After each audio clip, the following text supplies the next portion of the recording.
BRS party బలపరిచిన అభ్యర్థి 15వ వార్డ్ భాగ్యలక్ష్మి రఘును గెలిపించాలని ఇంటింటి ప్రచారం నిర్వహించిన బీఆర్ఎస్ పార్టీ చైర్మన్ అభ్యర్థి రాము మరియు తెలంగాణ ఉద్యమకారులు విజితారెడ్డి. ఈ సందర్భంగా వారు మాట్లాడుతూ అభ్యర్థి గెలుపు కోసం ఇంటింటి ప్రచారం నిర్వహించామని, ఆమనగల్ మున్సిపాలిటీ అభివృద్ధి జరగాలంటే బీఆర్ఎస్ పార్టీ విజయం ఇంతకు ముందుకు బీజేపీ పార్టీకి అవకాశం ఇచ్చారు. ఇప్పుడు టీఆర్ఎస్ పార్టీకి అవకాశం ఇవ్వండి, అభివృద్ధి చేసి చూపిస్తాం. రాష్ట్రంలో కాంగ్రెస్ పార్టీ అధికారాలకు వచ్చి 2 సంవత్సరాలు అవుతున్నా ఆమనగల్ మున్సిపాలిటీ ఏమాత్రం అభివృద్ధి జరగలేదు. దయచేసి బీఆర్ఎస్ పార్టీ అభ్యర్థులను గెలిపించండి, ఆమనగల్ అభివృద్ధి చేసుకుందాం. ఈ సందర్భంగా వారు తెలియజేశారు. ఈ కార్యక్రమంలో బీఆర్ఎస్ నాయకులు, కార్యకర్తలు, ప్రజలు పెద్ద సంఖ్యలో పాల్గొన్నారు.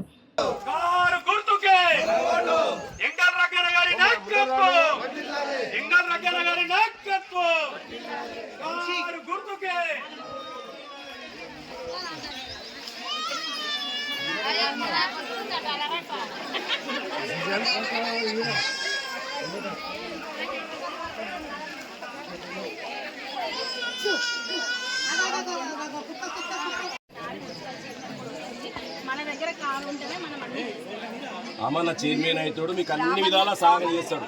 ఎక్కడ కూడా ఆయన ఆమన్గానే ఉంటాడు. మీకు గమనించుర్రి ఎవ్వరు. Good morning.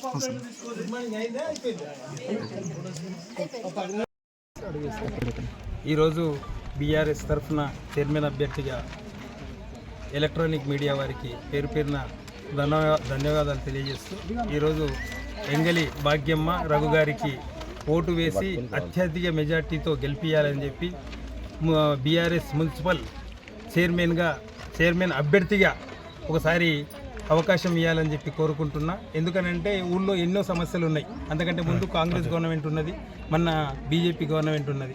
2 సార్లు వాళ్ళకి అవకాశం ఇచ్చారు. అవకాశం ఇచ్చినా కానీ పనులు మాత్రం ఏమాత్రం కాలేదు.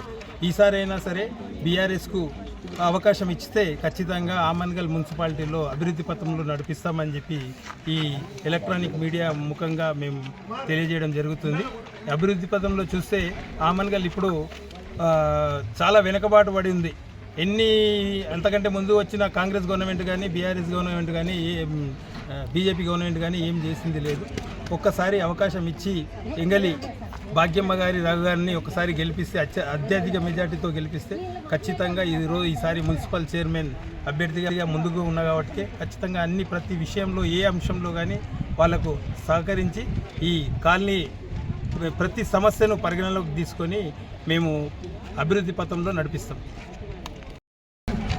ఈరోజు ఆమన్గల్లో అసలు చరిత్ర తిరగరాసే రోజు. నిజంగా చెప్పాలంటే ఈసారి ఎలక్షన్స్ ఎప్పుడు కూడా టీఆర్ఎస్ పార్టీ లేదు ఆమన్గల్లో కాదు. ఇవాళ టీఆర్ఎస్ పార్టీ జెండా ఎగరడం, కారు గుర్తుతోటి రాము గారు ఇవాళ చైర్మన్ కావడం ఖాయం అని చెప్పేసి ఆమన్గల్ ప్రజలు నిర్ణయించేసారు ఆల్రెడీ.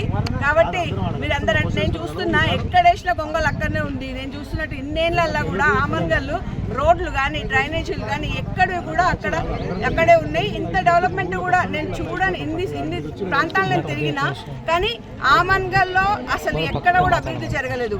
ఇన్నిసార్లు వేరే వాళ్ళకి అవకాశం ఇస్తున్నాం, ఒక్కసారి కూడా గులాబీ జెండా ఈడ ఆమన్గల్ ఎగరలేదు. కానీ వాళ్ళ రామన్న గారు ఇక్కడికి వచ్చిన తర్వాత ఒక ఊపు తీసుకొచ్చిండ్రు టీఆర్ఎస్ పార్టీకి కానీ, కారు గుర్తుకు కానీ. ఇవాళ తెలంగాణ రాష్ట్ర సమితి బీఆర్ఎస్ పార్టీ ఇవాళ ఖచ్చితంగా ఎగరవేస్తుంది అనేటువంటి ధీమాయి తీసుకొచ్చిండు. ఈ 15వ వార్డులో ఎంగలి రఘు కూడా ఉద్యమకారుడు, 14 సంవత్సరాలు సుదీర్ఘమైన పోరాటం చేసి అదే పార్టీలో ఉంటూ ఎన్నో అవకాశాలు, కారు గుర్తు మీద నేను గెలవాలనేటువంటి ఆయన దీక్ష ఇది. కాబట్టి ఓడినా గెలిచినా కూడా నిలబడతానే ఉన్నాడు ఆయన. కానీ ఈసారి ప్రజలందరూ గుర్తించాలి, ఖచ్చితంగా భాగ్యలక్ష్మికి ఓటేసి అత్యధిక మెజార్టీతో గెలిపించి అన్ని వార్డులను కూడా కేసీఆర్ గారికి గిఫ్ట్గా ఇచ్చి రామన్నను మున్సిపల్ చైర్మన్గా చేసుకునేటువంటిది ధ్యేయంగా పెట్టుకొని పనిచేయాలని మీ అందరినీ కోరుకుంటున్నాను. జై తెలంగాణ.